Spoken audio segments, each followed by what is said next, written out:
पाप ज्यादा बढ़ जाएगा। लेकिन एक सद्गुण महान होगा। क्या? कली का एक पुनीत प्रताप, और मानस पुण्य होई नहीं पापा। कलयुग में अगर मन से कहीं पुण्य करने का सोच भी लो तो वो पुण्य हो जाएगा और उसका फल आपको मिलेगा।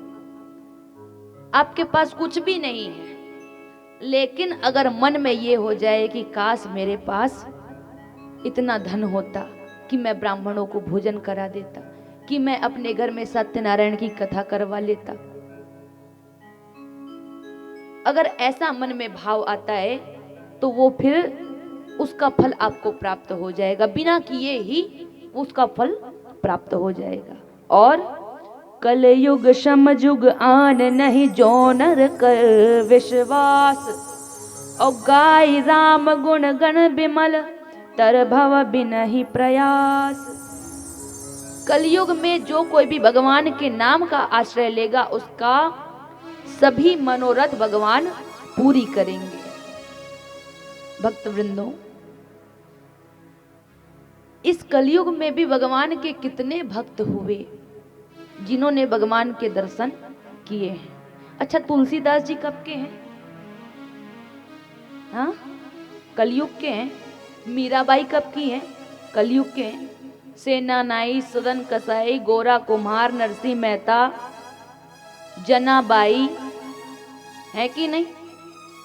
ये सभी कलयुग के हैं। और इन सभी ने कलयुग में ही भगवान का दर्शन किया। मीराबाई तो झूमती नाचती और भगवान को ही अपने पति के रूप में चाहती थी। और हम लोग जाते हैं कहाँ? वृंदावन। तो वृंदावन में जो प्रमुख मंदिर है बांके बिहारी जी का मंदिर, वहां पर कहा जाता है कि मीरा जी को भगवान अपने वक्षस्थल में ऐसे ही समाहित कर ली उस समय। बताओ, कलयुग की बात है ये। कहा जाए तो बांके बिहारी के मंदिर में बांके बिहारी के भीतर ही मानो मीरा जी समाहित हो गई। और ये सारी कथा कलयुग की है, जो भक्तमाल में कथा आती है। भगवान से प्रार्थना करो, मन को अगर भगवान में लगा दें हम, तो भगवान आज भी आने को तैयार है। लेकिन मन मानता नहीं है, मन बनता नहीं है, भाव आता नहीं है, तो भगवान कहां से आ जाएंगे? जब मन में भाव नहीं आता तो भगवान कहां से आ जाएंगे? तो सबसे पहले जो है मन का भाव अच्छा होना चाहिए, सच्चा होना चाहिए। और ये जो चल रहा है अभी कलयुग, ये तो कलयुग का प्रथम चरण है। कलयुग का प्रथम चरण शुरू हुआ है। अभी कलयुग का उम्र जो है वो 4,32,000 इसका उम्र है। 4,32,000 वर्ष कलयुग का उम्र है। और जिसमें केवल और केवल 5,123-24 के आसपास ही समय निकला है। अब बताओ कितना समय बाकी है अभी? इतने में तो फिर हमारे भी कितने जन्म हो जाएंगे। और पता नहीं, भगवान अभी तो बढ़िया शरीर दिया है हमें। हाँ, अभी तो बढ़िया मनुष्य का शरीर हमें भगवान की कृपा से प्राप्त हो गया है। लेकिन आगे चलकर पता नहीं भगवान क्या बना देंगे। कोई जरूरी है कि भगवान हमें ऐसा ही शरीर दोबारा दें?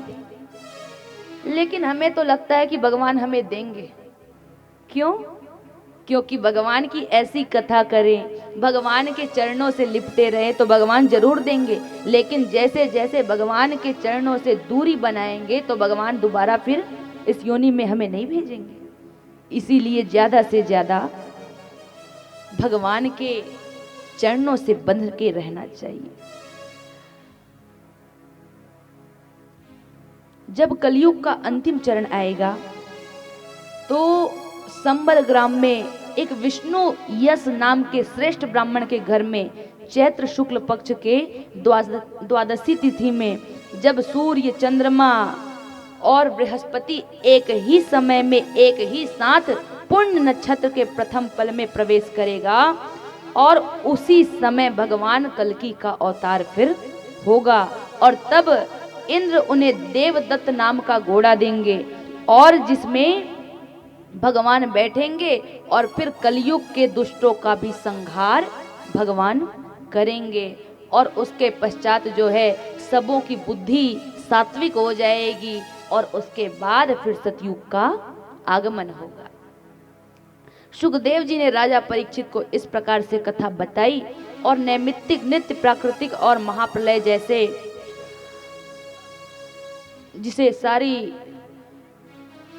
पृथ्वी को जलमग्न कर देता है, ऐसे 4 प्रकार के प्रलयों के बारे में सुखदेव जी महाराज ने बताया। और उसके पश्चात सुखदेव जी महाराज ने राजा परीक्षित से कहा कि राजन, ये जो कुछ मैंने तुम्हें सुनाया ये भागवत महापुराण है। इसी को पहले भगवान नारायण ने नारद जी को सुनाया, नारद जी ने मेरे पिता व्यास नारायण को सुनाया और व्यास नारायण ने मुझे सुनाया और यही कथा मैंने तुम्हें सुनाई जब तुम्हें श्राप लगा कि आज के 7वें दिन तक्षक आकर के तुम्हें डस लेगा। आज तक्षक आने वाला है, तुम्हें डसने के लिए आने वाला है।